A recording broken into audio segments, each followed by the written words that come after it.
right, back over to the desk, at least with 2 out of the 3 beat down Rafa. I mean, you said it yourself. I think it was you, Rafa, saying that this is the 100 Thieves that you wanted to see. This is a lot better for him, a lot different of a look than we saw last week. Sure. I do want to credit that to Beatdown, but we share and agree the sentiment. It's okay. Beatdown said it best, and for 100 Thieves Academy, I love the confidence coming out of BMFX, who is not only one of the newer members of 100 Thieves Academy, but also one of the newer members for 100 Thieves Academy to the entire Academy ecosystem. This is his first official Academy split, and I know expectations for him were not agreed and very questionable when we first came at the start, but tracking his progress over the course of the summer has something that 100 Thieves fans are looking to seeing grow for him, and I think it's honestly super awesome to see him have the confidence to say, oh yeah, the AGT, you know, we didn't have the expectations, you know, necessary to respect them, but next time, you know, we're on them. And I want to hear that, you know, especially from one of your youngest players. All right, and I'm getting word we do have Veteran back as well. Veteran, I feel like out of anyone, you're the one that cursed Taco Gaming here. You're talking about anytime you bet against Taco Gaming, they always surpass your expectations. All of a sudden now you have some belief in them and they take the 0-2 loss. What's up, man? Yeah, I mean, unfortunately, I saw the version of Taco Gaming where they picked Nunu twice during amateur, and that didn't go well either. So these things, they do happen. You know, they were trying out something new. I understand it. I respect it. You know, 100 Thieves, they weren't all that. You know, why not break out some experimental tactics or something?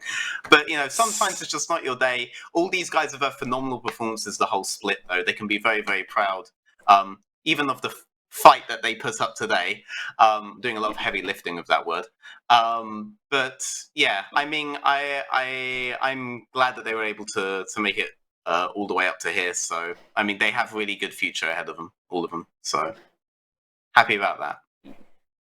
Well, they're not the only ones who aren't going to quite have their day. I'm talking about Taco Gaming because we do have another elimination match. Next up, it is Cincinnati Fear going up against TSM Academy.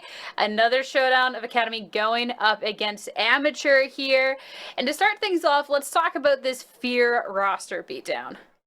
Right, so Fear is an interesting roster there. The thing with them is that 3/5 of this roster, top, mid, and support, were previously a team called No Team back in spring. Sierra, you may remember because you were actually with us in Amateur at the time, where they were the ones who won the split. And surprising a lot of us there. Of course, Griffin was another well-known player who was on the roster at the time.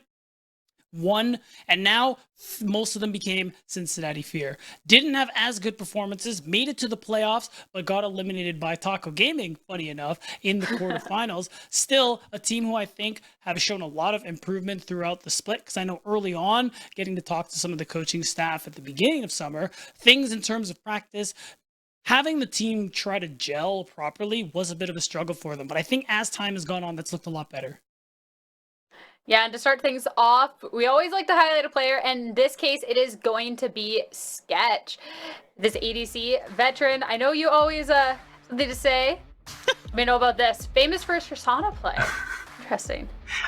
I mean, definitely. I mean, this guy's famous for his all-in champions play, of which Tristana is the obvious one. Twitch was another huge one from him. He was bringing out the Draven the other day. This guy is a very, very all-in AD carry player, and crucially, the entire team pivots around him. They know if they can get him that first all-in, that first reset, that first little bit of burst, he can carry these fights. And so a lot of their early game pivots around this bot lane. There have been times where Sketch basically has all the economy alone. His team just has that much faith in him, and Lord knows they have managed to do some phenomenal comebacks on tier 3 towers with his all-in champions. I would call this team a team that's incredibly confident in what their carriers can do, both Sketch and Blaze, and they've been rewarded for that thus far. I fully expect to see them continue in that vein today. Would you say maybe it's a team to fear?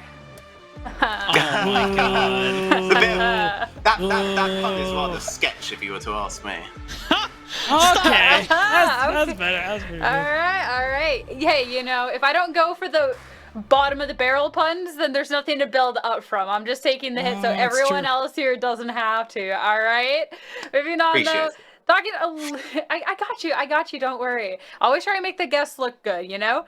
Now though, let's talk about TSMA a little bit, Rafa. I'd like to hear from you exactly what this team could be capable of, but still finding themselves in this lower bracket. Well, so for the respective TSM Academy's roster, this is what, the 6th iteration? I'm trying to think back how many times the roster has changed over the course of too many. If you can't remember, it's too many. Yeah, it's more than necessary. Let's put it that way. TSM Academy, though, for these players, they are doing the best that they can to find a style and strategy that works best with the latest roster iteration. And to be fair, a lot of the individual players have a lot of experience on their hands, but experience isn't always enough when it comes down to trying to make work of a new roster what seems like every other week. So TSM Academy, their main just goal has been trying to find ways to leverage some of their strongest individuals on this team. And yeah, in terms of recent weeks, Anda has been one of the best performing players on this roster. All right, tell us why. Can't just leave it on a cliffhanger, Rafa. Damn, you got me. All right. Yeah. Well, Anda not only is no longer having to play from Toronto Ping, he's back in LA with the full squad, so they can play all in the same room. But also, Anda has just been his entire career has been nothing but quite stellar for a North American player. He's been to the world stage once officially as a starter for 100 Thieves Academy, and he also joined Immortal, or not just 100 Thieves, and then Immortals back in 2017 when he was the sub to Xmithy. Hit Challenger, was one of the first North American player to hit Challenger in Korea during their boot camp over there as well. And Anda has been such an intelligent player. He's won the first Proving Grounds with no org as well. So I expect this man to use his leadership and to use his intelligence, the way he controls the map, to put TSM in a favorable spot, at least for the early and mid game.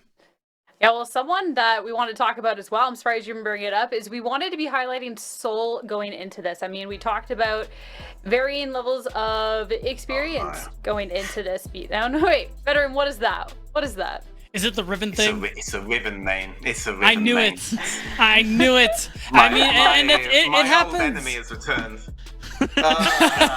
It's fine. I'm sure he's a fantastic guy. I'm sure he's a fantastic guy. All right, Beatdown, talk to us a little bit about why Soul is a fantastic guy, all right? Yeah, so Soul, I'm sure is a very swell guy, but as for Soul the player, he's an interesting one because, of course, we were early on in the day talking about Shochi on his time in Immortal AoE last year. Soul was also there under the name Anime Girl and was actually one of the more impressive top laners at the time, and that's why you're seeing him in Academy at the moment here. He actually spent some time, of course, in the LCS, and even though he had some pretty admirable performances, he manages to he finds himself back here in TSM. Actually, something he agreed to doing, being on TSM Academy here. And I think for the most part of the whole roster shakeup hasn't been doing much good for Soul either, because he's also finding himself readjusting back to this Academy environment with new players after the shuffle just continues to happen for TSM. Yeah, it's definitely a difficult position for any player to be in, and it's just a difficult situation for not only Soul, but the rest. Is there? I'm sure he's a fantastic guy. I haven't been able to keep a straight face since Veteran can't do just this. randomly Yeah, outburst me during too. the B roll. I'm like, oh my god. All right. I had to mute my mic. I'm gonna let you two recollect yourselves a little bit, maybe a little bit of water, and we're actually going to be switching to talking about this mid matchup. And to start it off, we're actually going to throw to an interview that we had with Blaze about this.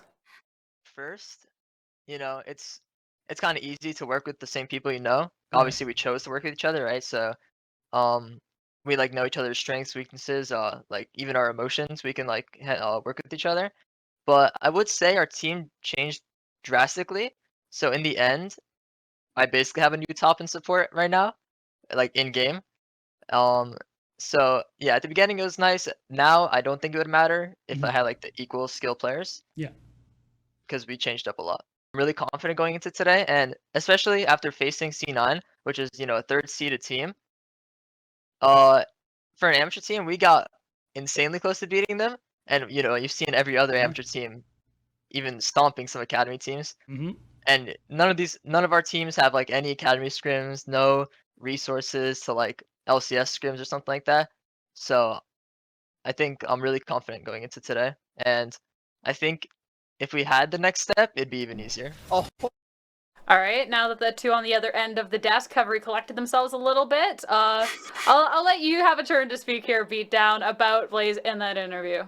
I think Blaze as a player is definitely an interesting one. I think even though he's had a decent bit of time in amateur, I think this year has been really good for him. Not just in no team, but even in Cincinnati Fair, I think he's had some pretty good performances, and he's someone that we look at on this roster to be able to perform. He plays a lot of those high impact early game mid laners. LeBlanc coming back up should be pretty interesting for him if that's something they want to be playing towards, and he's someone I kind of look towards to be able to perform on the day, especially because in this very same interview, he felt very confident about his team's chances. I mean, I'm glad he's confident, and they're definitely going to need to perform on the day with elimination on the line. Fear going up against TSMA. It's time to head into Champ Select. We'll catch up with you two later. Catch you on the flip side, Sierra and Veteran. All right, Beatdown. Second series. You ready for another 2-3 games? I'll say 3 games. I believe. I'm not demoralized at all after Taco Gaming is gone. It's cool. I'm fine. Whatever. It's not like I made a song or anything. Hey, Beatdown.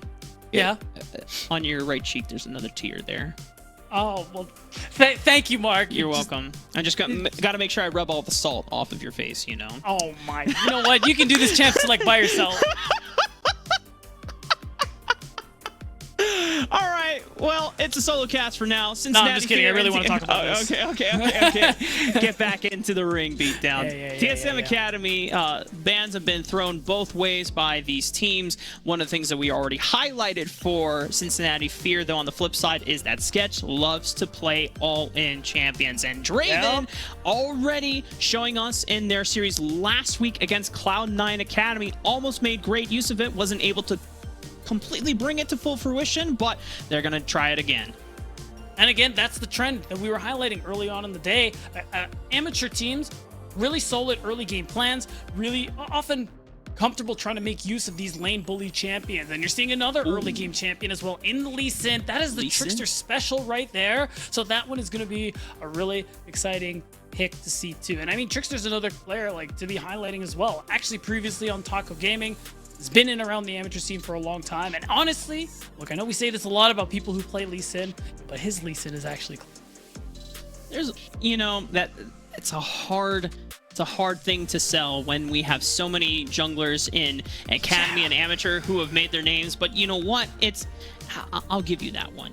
Trickster, nice Lee Sin. Now, TSM Academy, what is their answer in response to the Draven? It's hard to fight lane bully versus one of the best lane bullies in the game.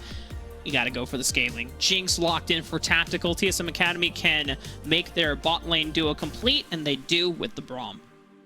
I kind of like that one just because that unbreakable wall I think is especially nice when you see the all-ins come through from Draven plus whatever support they go through with here. Nautilus, Renata, whatever the case may be. And we're seeing TSM Academy go for the kind of opposite route here. You see the Draven on one hand, on their side, they're going late game. They're going to lock in the Jinx for tactical, and it's just going to be, even though early lane, you're not going to have that much pressure or priority without jungle intervention, you're going to be a monster in the late game. Come 2 to 3 items, and as long as TSM Academy minimize their early game losses in this regard, they're fine with it. And something that you called out specifically for Blaze, watch for this guy as LeBlanc. Well, Cincinnati Fear, they're not waiting until the game is on series defining point. They are ready to throw down the gauntlet in the very opener itself. Cincinnati Fear, Trickster and Blaze going to a strategy which we saw that 100 Thieves made great use of in Game 1 respectively. Lee Sin plus a roaming assassin.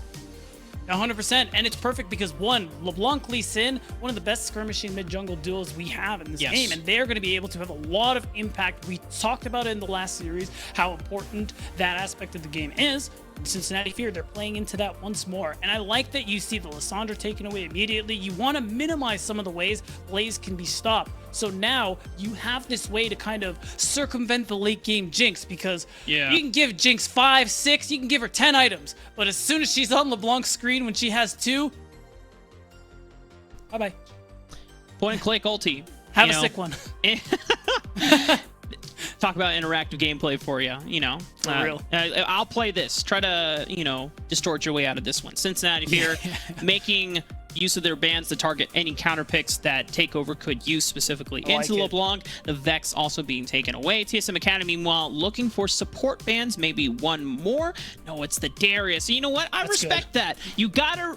When it comes to Dragoon, for those that don't know, he is the Drip Lord Darius King, and you got to make sure that he doesn't get his hands on that champion in particular.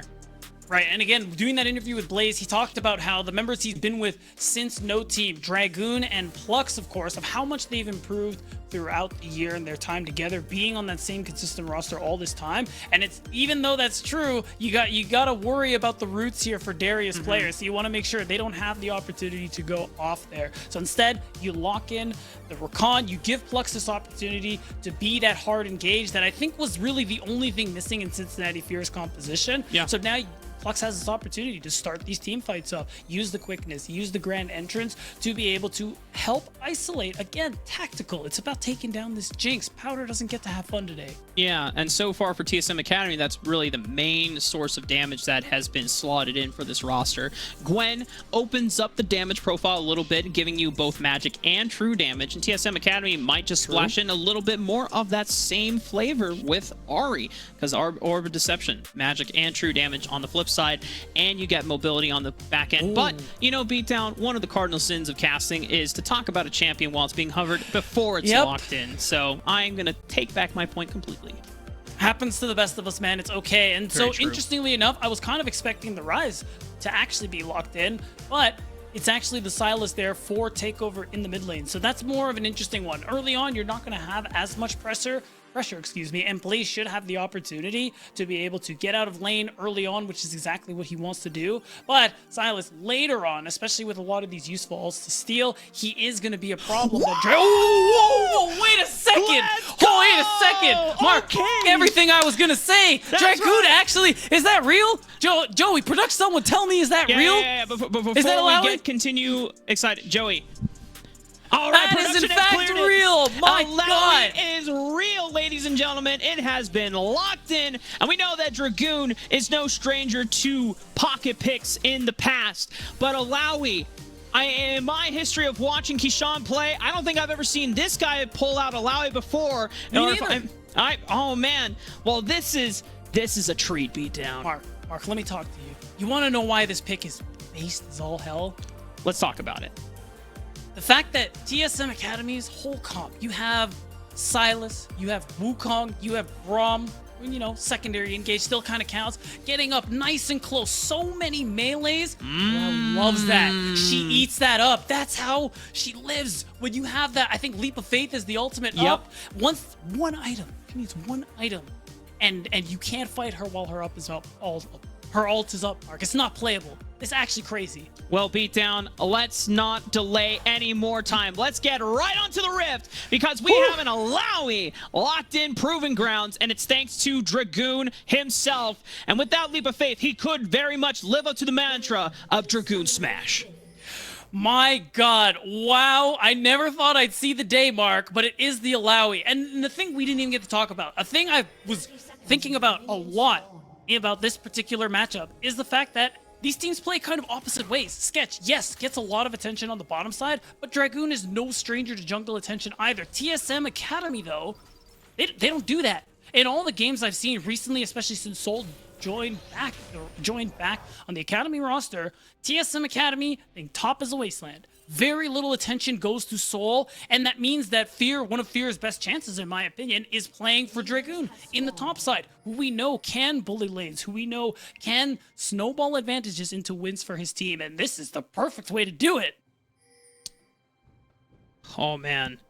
So, while we have now calmed ourselves down about the Alawi pick, you already mentioned before, Sketch and Dragoon, no strangers to jungle pressure. For TSM Academy, this now puts an interesting question of what side of the map do you want to attack? Do you want to prevent Sketch from getting out of hand and ensuring that Tactical is safely protected during the laning phase?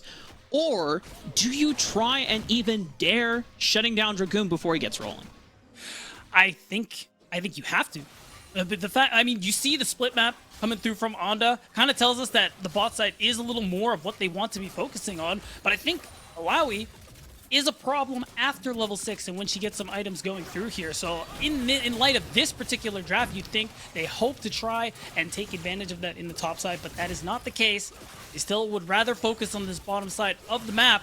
And I mean, realistically, you're playing for a Jinx, so it's not like it's a terrible decision. It's still a pretty good one. Soul, I think, is going to have to be very careful because he is all alone on that top side of the map. And so far, for the junglers in their opening routes, and initiating what could be a vertical jungle setup from the side of TSM means that Trickster, right after red buff, beelines over to the blue quadrant of TSM, taking away as many camps as possible. If you isolate Soul, where he is completely pushed up against Dragoon right now, this could be fatal for the top laner of TSM. And it's very well what could possibly happen. Trickster's about to hit level 3, Scuttle's spawning soon. He has that opportunity to go top side and make the play happen. But for the moment here, again, I mean, you're okay leaving Dragoon on his own because it's not likely, even though that he's going to get pushed in a lot. You can see how these trades are going here. Dragoon, he's perfectly comfortable in this 1v1. So Trickster is fine going back to his camps. Fine resettling once his bottom side camps respawn on and refocusing on the bottom side of the map where you can play for this Draven. Well, just like you called out Beatdown, TSM, they have to focus on Sketch and Plux. Prevent them from accelerating and getting out of control. An early gank does not land any summoner spell being taken away from Fear. And now Trickster will find Anda. The smite away from Fear ensures that they get the Scuttle Crab, and now they are pursuing all the TSM. The flash from Plux, predicting where Anda was going to be on the knock-up. Trickster and Sketch cash in. And that's the early play we like to see here. What did I say, Mark? Playing the Silas means Blaze will have early chances to leave lane. And he was low on mana, wasn't able to do too much, but it was enough to help get some damage in there. And Plux, the flash prediction. Knowing Onda will flash it. Beautiful, Mark. Mwah. Cincinnati Fear taking and learning from the lessons that they had against the series in their series against Cloud9 Academy last week. Now making tenfold with the early game plays. Can they carry it through forward now? They're going to have to. If they want to keep going in Proving Grounds, Mark, as we keep highlighting on the day, tournament lives are on the line here.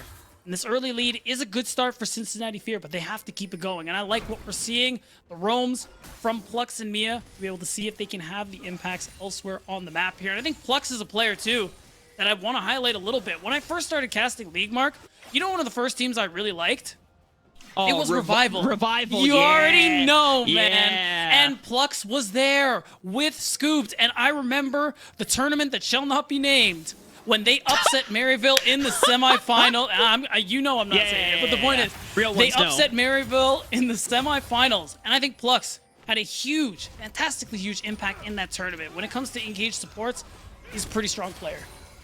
Plux has had quite an interesting journey to this point as well. I remember that the first time I heard about Plux was when he was scouted in Scouting Grounds class of 2020 and was on Team Mountain. He came in from the solo queue ladder, but he didn't have a great showing at the tournament, to be quite frank. And so I remember in one of the interview series I had, oh my goodness, I can't remember the name of it, but I interviewed Plux and I talked to him about, you know, what do you want people to know about you? What do you want to make your mission as you continue to level up as a player? It's like, I no longer want to be known as that guy that got the challenger on Yumi. I want to be someone that levels up their champion pool, levels up their gameplay throughout, and, you know, Revival having that one great series, it wasn't enough for Plux. They had to continue that momentum forward, as now Cincinnati Fear looking to carry the momentum they got off of the early game skirmish into a dragon. Should be easy for them to secure. Take over the level 6, but the fight is going on. Plux looking for the grand entrance is spaced out Beautiful. by TSM, but it is Blaze and Sketch that are leading the charge in the damage. Takeover comes in for reinforcements, and Tactical, wait a minute, he's getting resets right now, and TSM has turned the momentum around. That is a big answer back coming through from TSM Academy, and it's 2 kills on the Jinx of all people. Mark, the player or the champion we highlight constantly as that late game monster, and getting gold back into Tactical's pocket is a big way for TSM Academy to get control back in this game. But I want to pull everyone's attention to what we're looking at on the screen right now.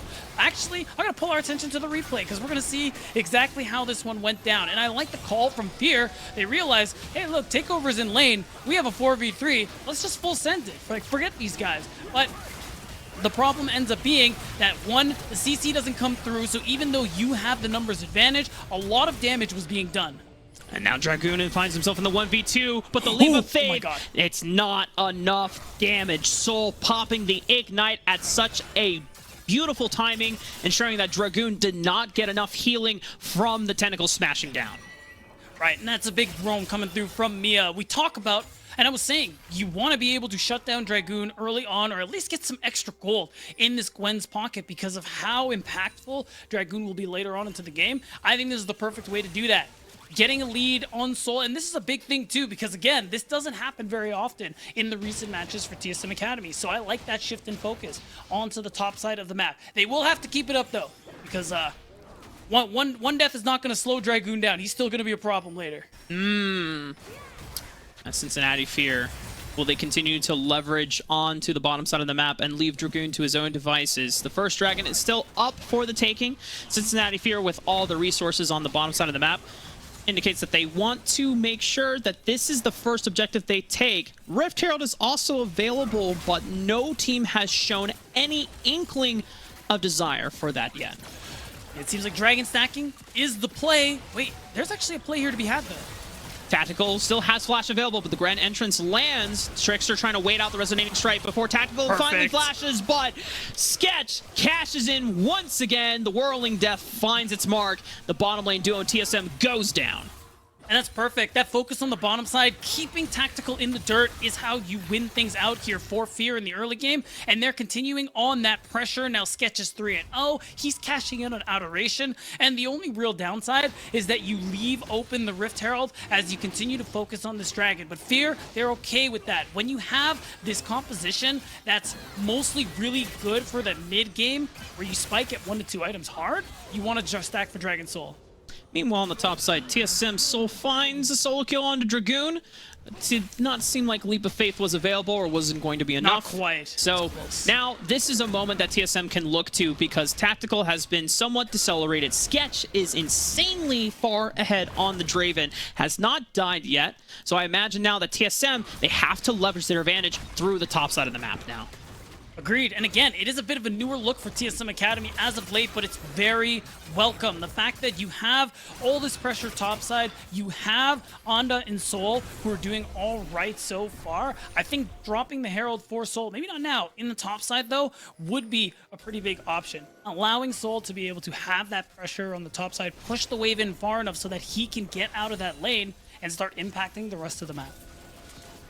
Takeover and Mia en route to Sketch to stop him from getting plates for free, but it's covered well by Trickster and Plux, who are giving enough vision to Sketch to make sure that he can aggressively put down the pressure without being too far overextended.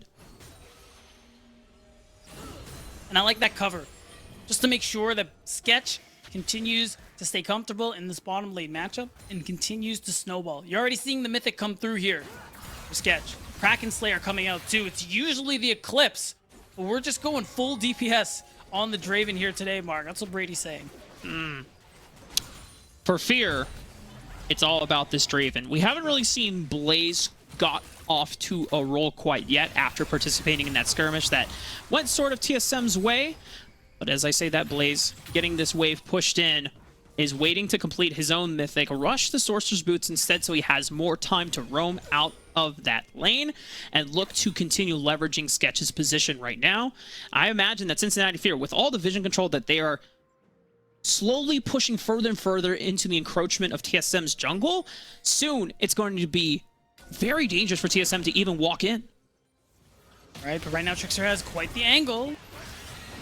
Oh, he actually going in. Okay, they get Wow. the Cyclone out for free, and Takeover takes Plux's ultimate, charms up everyone here, but Whoa. Blaze is still able to turn around the damage. Trickster is no danger of going down just quite soon. A Super Mega Death Rocket came out from Tactical, but Fear is still relentless in their pursuit of TSM. Wait, Takeover's in trouble now. He's gone. Oh, baby. Cincinnati Fear, 8 kills to 5 now at 11.5 minutes. That's huge. A really big fight coming through and a really nice play from Trickster to be able to force out the Cyclone in a less than opportune situation. Means that cooldown isn't used for the skirmish, and also shout out to Flux being able to get that nice lockup coming through here. Cincinnati Fear getting just about everything they could hope for in this early game. And it seems like Takeover is about to turn this one around here once he steals the quickness. But again, look at Flux on this recon. Pops the quickness on his own and a 3-man grand entrance mark. It's beautiful. The kick also sending Wukong right into Blaze's open arms, and it goes down without any real response from TSM that threatened Cincinnati Fear. Most of them sub 50% HP. Still doesn't matter. Cincinnati Fear play out the skirmish well. You sure do, Mark. And realistically, the only real sore spot if you're Cincinnati Fear so far this early game has been the top side. Dragoon being stalwart, just soaking up as much pressure as he possibly can topside before he finally sees a gank, and maybe with Trickster on the side of the map, Mythic already in tow, we could very well see that one come through. So far, Fear, they put a lot of priority on dragon stacking. Again, as a team that's really strong in that early to mid game, that is what you want to be doing here. So the question is going to be, what does Onda do with the Rift Herald? And it's looking like my prayers are answered, Mark. Is it right? And my prayers were drop at top. but I saw the recall, so I started questioning myself. I'm like, wait, what are we doing? Sometimes you know, it's just like a secondary habit of junglers. Like, oh, okay, you know, maybe I won't stay. Nah, just Yeah. All right, well, the Rift Herald is going to crash in. Soul will collect on the plates. It doesn't take out the turret completely yet, so Dragoon still has a tower that he can cling onto. But for the rest of Cincinnati Fear, their focus, as we've already been talking about, has been on the bottom side of the map. 3-0 and 3-4 Sketches Draven. At some point, TSM are going to have to find a way to get Soul out of this lane and use his advantage to combat against Sketches Draven directly. You have engage tools that can jump right on top of Draven. The question is, do you have enough damage to be able to back up the engage load on top of it? Yeah, that's the big thing. You do have Plux, of course, who still can sort of serve as a bit of peel there. And on top of that, you have this kind of secondary game here for both of these teams. Of course, you have the 80 carries, you know, big main damage dealer, that's how it works. But both teams have players who can get around that. They're like, oh yeah, your front line's all cool. I want to talk to your 80 carry real quick. And for TSM, of course, that's Takeover, technically Soul, and Onda can fit that role as well. And for Fear, it's Blaze, man. We talked about it. Signature LeBlanc has that opportunity to just blow Tactical up, pop him like a balloon. Quite vicious, quite dark as well. I just saw the it movie. Oh, Cincinnati Fear. Talk about a spooky thriller here. It is Soul that is going down. 3-man squad onto both him and Anda. They've got nowhere else to run, and they are making sure they can feed every single kill into Sketch as possible. God. Another cash in on stacks. Observers, I want to see the gold. I want to see where Sketch is resting at. I was about to ask too. There. Oh Damn. my God. 2K up, baby. More than 2,000 gold in Sketch's pocket, and there it is. The fact that you see that 1,500 gold difference on the top side of the map, not as big a deal when you compare it to what Sketch has gotten for himself on the bottom side of the map. Fear getting everything they want this game. Second dragon going over towards them as well, which means they're stacking nicely towards that dragon soul. And that second dragon being a cloud drake, I mean, we got quite a powerful soul ahead of us, Mark. Looks like, is it Mountain? It is Mountain. Okay, well, for the side of Cincinnati Fear, while they don't have any true tanks in their composition here, a lot of them are going to be building resistances, and that is going to aid Cincinnati Fear even further. And when a considerable amount of burst damage is going to be negated by that soul eventually, it's something that Fear can work towards. Yeah, and it's worth noting too. Remember 12-14, the Dragon's individual buffs have been buffed. Yeah. So now, instead of 6%, you get 9% resistances, especially for a Dragoon who's probably going to be building something like a Death Dance soon. It's pretty good. Oh my god. Oh god, takeover. Almost taken down completely by Blaze and a solo kill. The skirmishing in the river. Plux answers right on back against Anda, who is retreating alongside Mia. Tactical doesn't even want to join the fray because he knows he does not want to walk face first into a 2.5 item Draven. Yeah, no, it's not the play there. You see the Essence Reaver coming through. He's a BF sword already, Mark. You see this? Yes. It's He's working just on that Infinity Edge, baby. He is probably what? Last time we saw him, he was like 8.7k gold, so he's probably got another 1,500 before he completes it. Maybe. Oh, ooh. Yeah, he's got 800 gold. I think it's another 1,500, then he completes it. So now the side of Cincinnati Fear, it's 5 against 4 for this Rift Herald. And TSM, because they bring the numbers advantage, they bring the teleport with Soul, they guarantee this objective for themselves, and it's a little bit of a consolation prize. But Cincinnati Fear now pushing further into the bottom side of the map.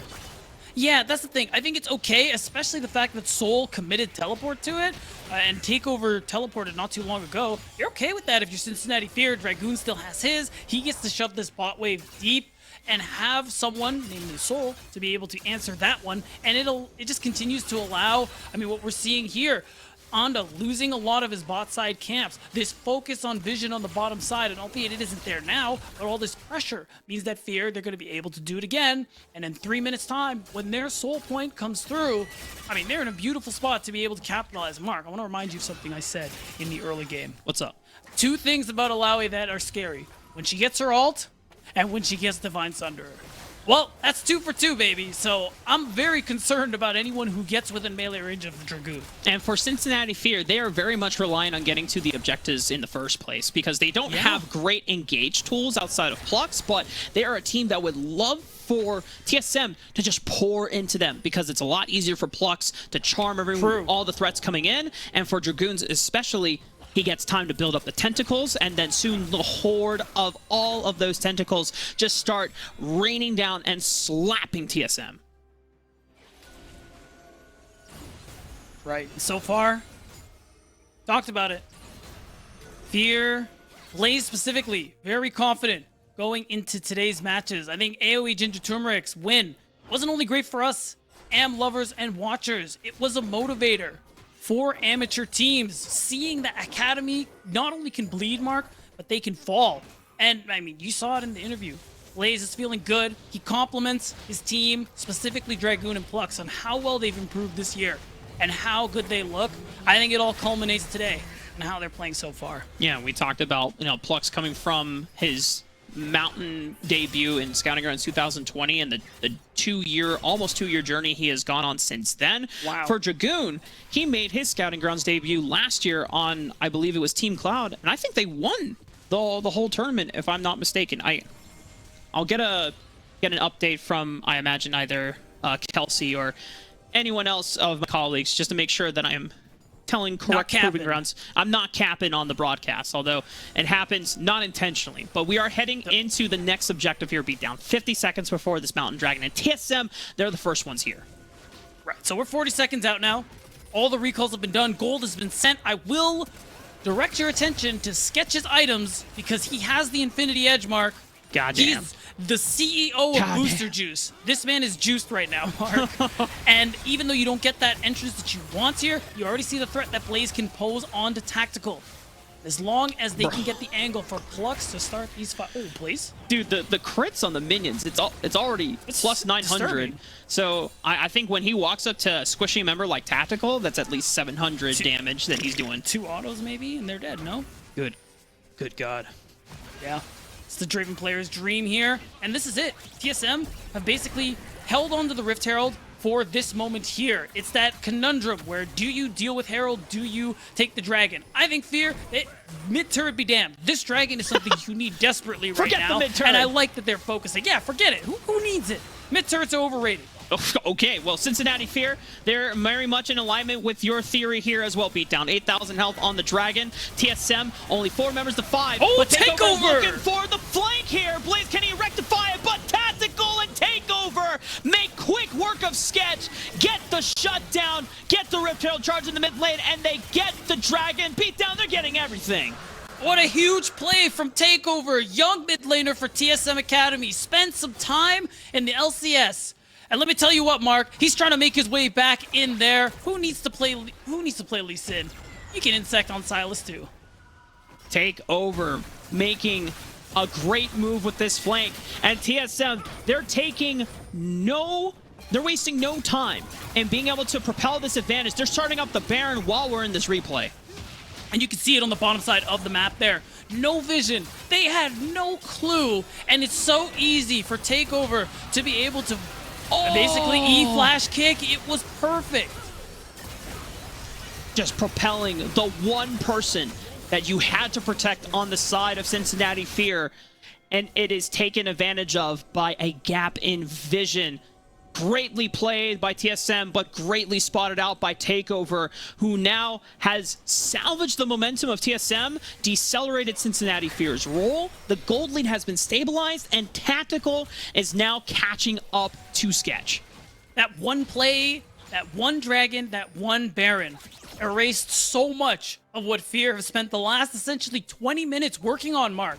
And you still have Blaze, who's going to be able to hop Tactical, especially once that second item is completed. You still have Sketch, who, let's be real, like 3-item Draven, it still hurts, even from an even gold state overall, but you are in a little bit of trouble. Oh my god. Okay, well, Trickster wants to look for a Lee Sin flank of his own, finds the kick onto Ando, but it gets the flash out. Teleport is coming in from Dragoon. Can he make an impact in this fight? Trickster's already taken out TSM. They're tearing Fear apart. They're the ones to truly fear on the Rift this time around. The Super Mega Death Rocket lined up onto Blaze, finds him en route to out of danger, but he's still sent back to the fountain. Nevertheless, the same. And TSM with the Baron on their side beatdown. They could look to just end the game. This could be under 25 minutes, and Fear, they were in control the entire time. But TSM Academy, they're not going down quietly. They are still an Academy team, Mark, and Fear will have to do so much more if they want to win. It's up to Plux and Dragoon, but Dragoon is sub 20% HP. Plux has bought a little bit of time, but it's still members from Fear that have to come up, and they have done enough to defend the Nexus from falling. And there's multiple low members from the side of TSM, but Fear, do they have the mobility to get in range? So far, TSM are doing a great job of peeling any threats from being able to catch onto them. And TSM, while they don't end the game, they have left the base of Fear in ruins. And what an insane comeback it would be here for TSM Academy, Mark. And we're seeing it. Again, it was a really nice pick from Trickster to be able to get onto after he used the clone. But ultimately, look at all the damage being done here. Not a whole lot. You can't secure the kills. And Sketch, again, is the one under threat. We talked about how he has multiple threats to deal with versus the one that Tactical has to deal with in Blaze. And it shows in these team fights. If Sketch is not on point, he gets taken out. Right, and let's be honest here, that when you are forcing an engage onto a Wukong, you know that the pressure has been suddenly flipped on for Cincinnati Fear. They were just grasping at straws to find any single pick. It didn't matter which character it was, they just fully trusted that Sketch would still have enough damage to completely take out that target. The assassination does not work, Takeover comes in for the flank, and that whole fight, no one is protecting for Sketch. The whole game plan for Cincinnati Fear has to be around making sure that Sketch is unthreatened. And TSM, when the fights are scattered like that, oh, it's easy pickings onto the Draven. And now, this game has become so much more easier for TSM Academy. You've reached all your critical item spikes just like that. Tactical has the IE, crucial for someone like a Jinx. And now, with all the peel, again, this Grom coming in big, and the fact that, I mean, you can't actually get on top of Tactical, you just have no way to be able to touch the AD carry of TSM Academy. No Nexus turrets up, they can just look to end the game. When Tactical is unthreatened, it is just his own world that he gets to live in, reigning free as he and Soul tear through the members of Cincinnati Fear incredibly easily. TSM, in blinding fashion, find one pick on the Sketch, turn the game around, and take game one. Mark. What's up, B-Town? 3 minutes before that Nexus exploded, Cincinnati Fear had a fantastic lead in this early game. 3 minutes. And it all fell apart for them. Like, what an insane comeback from TSM Academy. I mean, it's partially, you see the limitations of their composition, where early game, everything about it goes so good. Oh, you're reaching all those critical item spikes. The dopamine is just unreal, Mark. But the problem ends up being one slip up. One huge play from Takeover on that Silas turned it all around. And TSM have now awarded themselves off of that pick to now being not only one game ahead, but also at series point against Cincinnati Fear. Cincinnati Fear find themselves at elimination point. And now we're going to have to see whether Cincinnati Fear can bounce back or if TSM will find themselves advancing through the lower bracket of the Proving Grounds tournament. We'll be back in a few minutes, so make sure you stick around.